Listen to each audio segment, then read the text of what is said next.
MPA ਸਾਕਬ ਚੱਦਰ ਦੇ ਖਿਲਾਫ ਐਨਸੀਸੀਆਈਏ ਦੇ ਵਿੱਚ ਮੁਕੱਦਮਾ ਜਿਹੜਾ ਵਾ ਉਹ ਦਰਜ ਕਰ ਲਿਆ ਗਿਆ ਵਾ। ਮੁਕੱਦਮੇ ਦੇ ਵਿੱਚ ਕਿਹੜੀਆਂ ਗੱਲਾਂ ਬਾਤਾਂ ਆਈਆਂ, ਕਿਉਂਕਿ ਐਫਆਈਆਰ ਇੰਗਲਿਸ਼ ਦੇ ਵਿੱਚ ਆ ਤੇ ਸਾਡੇ ਫੈਸਲਾਬਾਦ, ਚਨਿਓਟ, ਝੰਗ ਇੱਧਰ ਜਿੰਨੇ ਵੀ ਲੋਕ ਆ ਅਸੀਂ ਕਿਉਂਕਿ ਪੰਜਾਬੀ ਆਸਾਨੀ ਨਾਲ ਸਮਝਦੇ। ਇਹ ਨਹੀਂ ਕਿ ਇੰਗਲਿਸ਼ ਸਾਨੂੰ ਆਂਦੀ ਨਹੀਂ, ਚੰਗੀ ਭਲੀ ਆਂਦੀ, ਉਹਦੀ ਅਸੀਂ ਪੰਜਾਬੀ ਕਰਨ ਲੱਗੇ ਆ।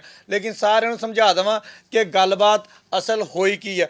ਇਹਨਾਂ ਦਾ ਇਹ ਕਹਿਣਾ ਵਾ ਕਿ ਮੋਮਨਾ ਇਕਬਾਲ ਨੇ ਆਪਣਾ ਮੋਬਾਈਲ ਤੇ ਡਿਜੀਟਲ ਸ਼ਵਾਇਦ ਜਿੰਨੇ ਵੀ ਸੀ ਨਾ ਉਹ ਸਾਰੇ ਸਾਡੇ ਦਫ਼ਤਰ ਆ ਕੇ ਜਮ੍ਹਾਂ ਕਰਵਾ ਦਿੱਤੇ, ਜਿਹਦੇ ਵਿੱਚ ਇੱਕ ਗੰਦੀ ਵੀਡੀਓ ਜਿਹੜੀ ਕਿ ਮੁਲਜ਼ਮ ਦੇ ਨੰਬਰ ਤੋਂ ਸ਼ੇਅਰ ਕੀਤੀ ਗਈ ਸੀ ਮੋਮਨਾ ਇਕਬਾਲ ਨੂੰ। ਯਾਨੀ ਕਿ ਸਾਕਬ ਚੱਦਰ ਨੇ ਮੋਮਨਾ ਇਕਬਾਲ ਨੂੰ ਇੱਕ ਗੰਦੀ ਵੀਡੀਓ ਭੇਜੀ ਸੀਗੀ ਜਿਹਦੇ ਸ਼ਵਾਇਦ ਮਿਲੇ ਆ ਉਹਦੇ ਵਿੱਚੋਂ। ਅੱਗੇ ਤੀਸਰੀ ਗੱਲ ਉਹ ਕਹਿੰਦੇ ਆ ਕਿ ਐਨਸੀਸੀਆਈਏ ਨੇ ਸਾਕਬ ਚੱਦਰ ਦਾ ਮੋਬਾਈਲ ਜਿਹੜਾ ਨਾ ਉਹ ਵੀ ਕਬਜ਼ੇ 'ਚ ਲੈ ਲਿਆ। ਲੇਕਿਨ ਜਦੋਂ ਸਾਕਬ ਚੱਦਰ ਸਾਹਿਬ ਨੇ ਆਪਣਾ ਮੋਬਾਈਲ ਐਨਸੀਸੀਆਈਏ ਵਾਲਿਆਂ ਦੇ ਦਫ਼ਤਰ ਜਮ੍ਹਾਂ ਕਰਵਾਇਆ ਨਾ, ਵਿੱਚ ਜਿੰਨਾ ਵੀ ਡਾਟਾ ਸੀ ਗੰਦਾ, ਮੰਦਾ, ਚੰਗਾ ਸਾਰੇ ਦਾ ਸਾਰਾ ਡਿਲੀਟ ਕਰ ਦਿੱਤਾ। ਐਨਸੀਸੀਆਈਏ ਵਾਲੇ ਕੋਲ ਹੁਣ ਸਾਰੇ ਸੌਫਟਵੇਅਰ ਆ, ਉਹਨਾਂ ਨੇ ਜਦੋਂ ਸੌਫਟਵੇਅਰ ਲਾਇਆ ਵਿੱਚ ਤੇ ਸਾਰਾ ਡਾਟਾ ਰਿਕਵਰ ਕੀਤਾ ਤੇ ਇਸ ਗੱਲ ਦੇ ਵੀ ਸ਼ਵਾਇਦ ਮਿਲ ਗਏ ਕਿ ਵਾਕਈ ਚੱਦਰ ਸਾਹਿਬ ਨੇ ਮੋਮਨਾ ਇਕਬਾਲ ਨੂੰ ਗੰਦੀ ਵੀਡੀਓ ਭੇਜੀ ਹੋਈ ਆ ਤੇ ਨਾਲ ਧਮਕੀਆਂ ਵੀ ਦਿੱਤੀਆਂ ਹੋਈਆਂ ਵਾ ਕਿ ਤੂੰ ਤੁਰ ਕੇ, ਜੋ ਵੀ ਧਮਕੀਆਂ ਹੁੰਦੀਆਂ ਤੁਹਾਨੂੰ ਪਤਾ, ਆਪਾਂ ਉਹਨਾਂ ਲਫ਼ਜ਼ਾਂ ਨੂੰ ਜ਼ਰਾ ਆਸਾਨੀ ਦੇ ਵਿੱਚ ਬਿਆਨ ਕਰ ਦਿੰਦੇ ਆ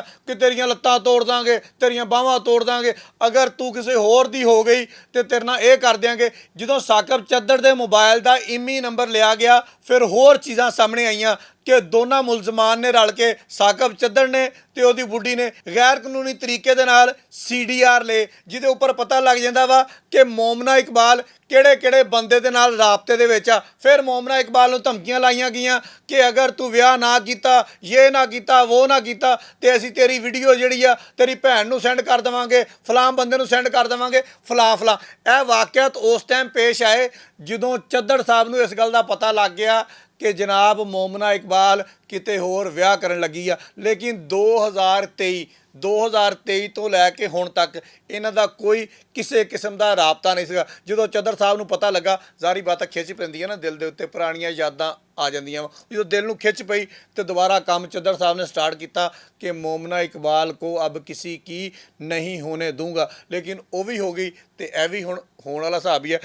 ਖੈਰ ਜੀ, ਅਗਲੀ ਗੱਲ ਤੁਹਾਨੂੰ ਦੱਸਦੇ ਹਾਂ। ਸਾਕਬ ਚੱਦਰ ਸਾਹਿਬ ਐਪੀ ਸਾਹਿਬ, ਸਰ ਅਸਲਾਮ ਅਲੈਕੁਮ, ਇਹਨਾਂ ਨੇ 24 ਤਾਰੀਖ ਯਾਨੀ ਕਿ 24 ਜੂਨ ਤੱਕ ਅਦਾਲਤ ਦੇ ਕੋਲੋਂ ਅਬੂਰੀ ਜ਼ਮਾਨਤ ਹਾਸਲ ਕਰ ਲਈ ਆ। ਹੁਣ 24 ਜੂਨ ਨੂੰ ਦੁਬਾਰਾ ਅਦਾਲਤ ਦੇ ਵਿੱਚ ਪੇਸ਼ ਹੋਣਗੇ। ਉਸ ਤੋਂ ਪਹਿਲੇ ਇਹ ਐਨਸੀਸੀਆਈਏ ਦੇ ਦਫ਼ਤਰ ਜਾ ਕੇ ਆਪਣੇ ਜਿੰਨੇ ਵੀ ਬਿਆਨਾਤ ਆ ਉਹਨਾਂ ਦੇ ਉੱਪਰ ਸਾਰੀਆਂ ਗੱਲਾਂ ਕਰ ਸਕਦੇ। ਇੱਕ ਛੋਟੀ ਜਿਹੀ ਗੱਲ ਦੱਸਣ ਵਾਲੀ ਤੁਹਾਨੂੰ ਰਹਿ ਗਈ ਆ, ਜਿਹੜੀ ਖਾਤੂਨ ਮੋਮਨਾ ਇਕਬਾਲ ਆ ਉਹ ਕੀ ਕਹਿੰਦੀ ਆ। ਇਹ ਤਾਂ ਤੁਹਾਨੂੰ ਐਨਸੀਸੀਆਈਏ ਵਾਲਾ ਦੀ ਗੱਲ ਦੱਸੀ ਆ, ਮੋਮਨਾ ਇਕਬਾਲ ਦੀ ਗੱਲ ਵੀ ਤੁਹਾਨੂੰ ਦੱਸ ਦਈਏ। ਇਹਨਾਂ ਦਾ ਕਹਿਣਾ ਵਾ ਕਿ ਜਿਹੜੇ ਮੁਲਜ਼ਮ ਆ ਇਹਨਾਂ ਨੇ ਸਾਨੂੰ ਗੰਦੀਆਂ ਗਾਲਾਂ ਕੱਢੀਆਂ ਤੇ ਨਾਲ ਸਾਨੂੰ ਗੰਦੇ ਪੈਗਾਮ ਭੇਜੇ, ਜਿਸ 'ਚ ਉਹਨਾਂ ਨੇ ਧਮਕੀਆਂ ਲਾਈਆਂ ਗਈਆਂ, ਇਹ ਉਹ। ਉਸ ਤੋਂ ਬਾਅਦ ਉਹਨਾਂ ਨੇ ਕਿਹਾ ਜੀ ਸਾਨੂੰ ਇਹਨਾਂ ਨੇ ਬਲੈਕਮੇਲ ਕਰਨ ਦੀ ਕੋਸ਼ਿਸ਼ ਕੀਤੀ ਹੈ, ਯਾਨੀ ਕਿ ਵੀਡੀਓ ਫਲਾਂ ਨੂੰ ਭੇਜ ਦਿਆਂਗੇ, ਫਲਾਂ ਨੂੰ ਭੇਜ ਦਿਆਂਗੇ, ਇਹ ਉਹ। ਉਸ ਤੋਂ ਬਾਅਦ ਇਹਨਾਂ ਨੇ ਇਹ ਵੀ ਕਿਹਾ ਵਾ ਕਿ ਸਾਡਾ ਨਿੱਜੀ ਯਾਨੀ ਕਿ ਗੈਰ ਕਾਨੂੰਨੀ CDR ਜਿਹੜੀ ਇਹਨਾਂ ਨੇ ਕਢਾਈ ਆ, ਜਿਹਦੇ ਉੱਪਰੋਂ ਇਹਨਾਂ ਨੇ ਸਾਰੇ ਸਾਡੇ ਰਿਸ਼ਤੇਦਾਰਾਂ ਦੇ ਨੰਬਰ ਲੈ ਕੇ ਤੇ ਉਹਨਾਂ ਨੂੰ ਸਾਰਾ ਕੁਝ ਕਰਨ ਦੀ ਕੋਸ਼ਿਸ਼ ਕੀਤੀ ਹੈ।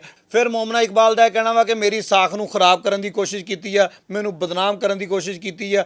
ਫਿਰ ਉਹਨਾਂ ਦਾ ਆਖਰ ਦੇ ਉੱਪਰ ਇਹੀ ਕਹਿਣਾ ਸੀਗਾ ਕਿ ਸਾਡੀ ਨਿੱਜੀ ਹੋਈ ਯਾਨੀ ਕਿ ਸਾਡੀਆਂ ਆਪਣੀਆਂ ਵੀਡੀਓ ਜਿੱਦਾਂ ਦੀਆਂ ਵੀ ਸੀਗੀਆਂ ਉਹ ਇੱਕ ਦੂਜੇ ਨੂੰ ਸ਼ੇਅਰ ਕਰਕੇ ਤੇ ਇਹਨਾਂ ਨੇ ਸਾਡੇ ਉੱਪਰ ਦਬਾਅ ਪਾਉਣ ਦੀ ਕੋਸ਼ਿਸ਼ ਕੀਤੀ ਆ, ਸਾਨੂੰ ਬਲੈਕਮੇਲ ਕਰਨ ਦੀ ਕੋਸ਼ਿਸ਼ ਕੀਤੀ ਆ, ਸਾਨੂੰ ਹਰਾਸਾ ਕਰਨ ਦੀ ਕੋਸ਼ਿਸ਼ ਕੀਤੀ ਹੈ। ਇਹ ਕੁੜੀ ਦਾ ਕਹਿਣਾ ਸੀਗਾ। ਇਹ ਜਨਾਬੇ ਵਾਲੀ FIR ਦਾ ਮਤਨ ਆ ਗਿਆ। ਅਗਲੀ ਗੱਲ ਤੁਹਾਨੂੰ ਦੱਸ ਦਿੱਤੀ ਹੈ ਕਿ ਉਹਨਾਂ ਨੇ 24 ਜੂਨ ਤੱਕ ਅਬੂਰੀ ਜ਼ਮਾਨਤ ਹਾਸਲ ਕਰ ਲਈ ਆ। ਅਚੈਨ ਦੇ ਉੱਪਰ ਲੋਕ ਬਹੁਤ ਸਾਰੇ ਸਵਾਲ ਕਰ ਰਹੇ ਆ ਕਿ ਮੁਕੱਦਮਾ ਦਰਜ ਹੋਣ ਤੋਂ ਬਾਅਦ MPA ਸਾਕਬ ਚੱਦਰ ਸਾਹਿਬ ਕਿਆ ਆਪਣੀ ਸੀਟ ਦੇ ਉੱਪਰ ਰਹਿ ਸਕਣਗੇ, ਯਾਨੀ ਕਿ MPAਸ਼ਿਪ ਬਚਾ ਸਕਣਗੇ। ਇੱਥੇ ਮੈਂ ਤੁਹਾਨੂੰ ਇਹ ਗੱਲ ਜ਼ਰੂਰ ਦੱਸ ਦੇਵਾਂ, ਹਲੇ ਇਹਨਾਂ ਦੀ MPAਸ਼ਿਪ ਨੂੰ ਕਿਸੇ ਕਿਸਮ ਦਾ ਕੋਈ ਡਰ, ਕੋਈ ਖੌਫ ਨਹੀਂ ਹੈਗਾ। ਹਲੇ ਮੁਕੱਦਮਾ ਦਰਜ ਹੋਇਆ ਵਾ, ਮੁਕੱਦਮੇ ਦਾ ਮੁਕੰਮਲ ਟ੍ਰਾਇਲ ਚੱਲੇਗਾ। ਅਗਰ ਇਹ ਸਜ਼ਾ ਦੇ ਹੱਕਦਾਰ ਠਹਿਰਾਉਂਦੇ, ਇਹਦੇ ਵਿੱਚ ਜਿਹੜਾ ਕਿ ਲੱਗਦਾ ਪਿਆ ਵਾ ਠਹਿਰਾਉਂਦੇ ਆ, ਤੇ ਫਿਰ ਇਹਨਾਂ ਦੀ ਸੀਟ ਬਿਲਕੁਲ ਨਹੀਂ ਬਚੇਗੀ। ਅਗਰ ਇਸ ਮੁਕੱਦਮੇ ਦੇ ਵਿੱਚੋਂ ਇਹ ਬਾਇਜ਼ਤ ਬਰੀ ਹੋ ਜਾਂਦੇ ਆ ਜਾਂ ਇਹਨਾਂ ਦੀ ਆਪਸ ਦੇ ਵਿੱਚ ਕੋਈ ਸੁਲ੍ਹਾ ਹੋ ਜਾਂਦੀ ਆ, ਫਿਰ ਵੀ ਇਹਨਾਂ ਦੀ ਸੀਟ ਬਚ ਜਾਏਗੀ। ਬਹੁਤ ਸ਼ੁਕਰੀਆ।